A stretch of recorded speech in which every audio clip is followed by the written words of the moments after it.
ഞാൻ വീണ്ടും നമ്മുടെ ബിബിൻ ചേട്ടൻ്റെ അടുത്ത് വന്നേക്കാണ്. ആക്ച്വലി എൻ്റെ ഒരു ആവശ്യത്തിന് വേണ്ടി വന്നേ ഷെയർ കോഡിൻ്റെ പ്രോബ്ലമായിട്ട്. ആർക്കെങ്കിലും റീസെൻ്റായിട്ട് പ്രോബ്ലം ഉണ്ടെന്നുണ്ടെങ്കിൽ അത് ഞാൻ പിന്നെ പറയാം.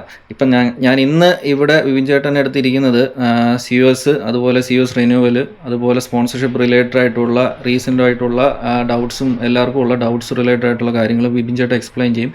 അത് റിന്യൂവലും കാര്യങ്ങളും ആയിട്ടുള്ളത്.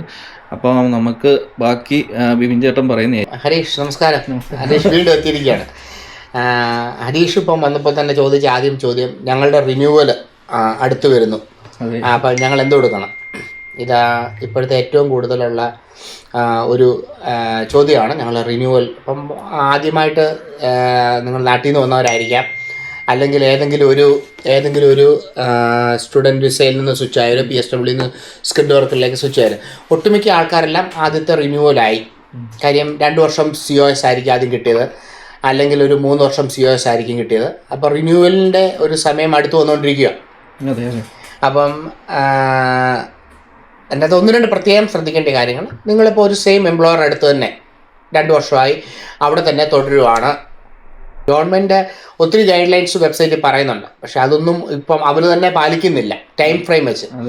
നിങ്ങളൊരു എംപ്ലോയറിൻ്റെ അടുത്ത് തന്നെ തുടരാൻ ഉദ്ദേശിക്കുകയാണെങ്കിൽ അറ്റ്ലീസ്റ്റ് ഞങ്ങളുടെ അനുഭവത്തിൽ നിന്ന് പറയാം, അറ്റ്ലീസ്റ്റ് ഒരു 6 മാസം മുമ്പ്, വിസ തീരുന്നതിന് ഒരു 6 മാസം മുമ്പ്, അല്ലെങ്കിൽ ഒരു 4 മാസം മുമ്പേലും എംപ്ലോയറെ ബോധ്യപ്പെടുത്തുക, ഞാനിവിടെ തന്നെ തുടരാൻ താല്പര്യമുണ്ട്, അല്ലെങ്കിൽ നിങ്ങൾക്ക് എന്നെ ഇവിടെ തന്നെ തുടരേണ്ട ആവശ്യമുണ്ടോ ഉണ്ടെങ്കിൽ അവരോടൊന്ന് പറയാം, എൻ്റെ വിസ ഇന്ന ദിവസമാണ് തീരുന്നത്, എനിക്കുള്ള COS അലോക്കേഷൻ നിങ്ങളുടെ സ്പോൺസർഷിപ്പിലുണ്ടോ, ഇല്ലെങ്കിൽ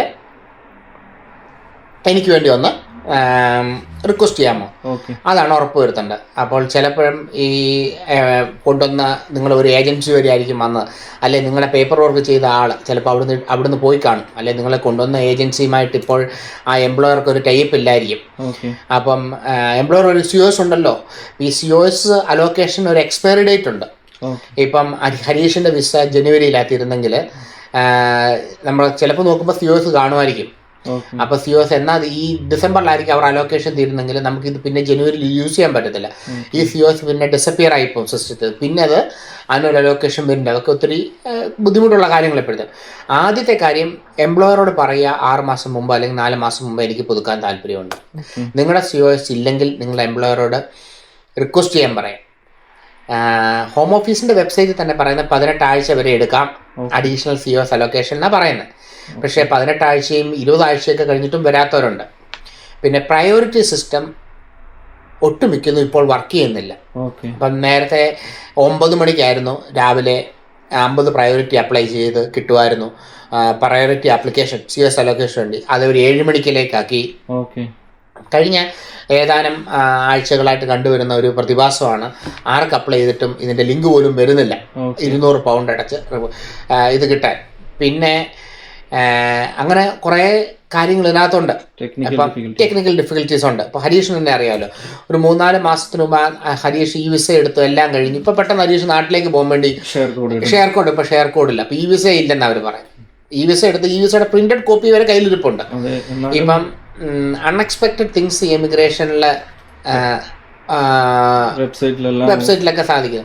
ഇപ്പം ഇവരുടെ ഭാഷയിൽ പറഞ്ഞാൽ ഇവർ ഈ ഗോൾ പോസ്റ്റ് ഡെയിലി അങ്ങോട്ടും ഇങ്ങോട്ടും മാറ്റുക. അപ്പോൾ എവിടെയാണ് നമുക്ക് ഗോൾ അടിക്കേണ്ടതെന്ന് കറക്റ്റായിട്ട് അറിയാം. ആ ഒരു സാഹചര്യത്തിലേക്ക് വരുന്നത്.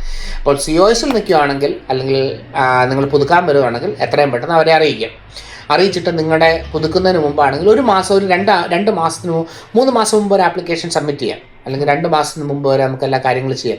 അപ്പോൾ നിങ്ങൾ കറക്റ്റായിട്ട് അതിനുള്ള COS മേടിക്കുകയും ജോബ് സ്റ്റാർട്ട് ഡേറ്റും ഒക്കെ കറക്റ്റായിട്ട് നോക്കി അത് സബ്മിറ്റ് ചെയ്യാനുള്ള കാര്യങ്ങൾ ചെയ്യുക.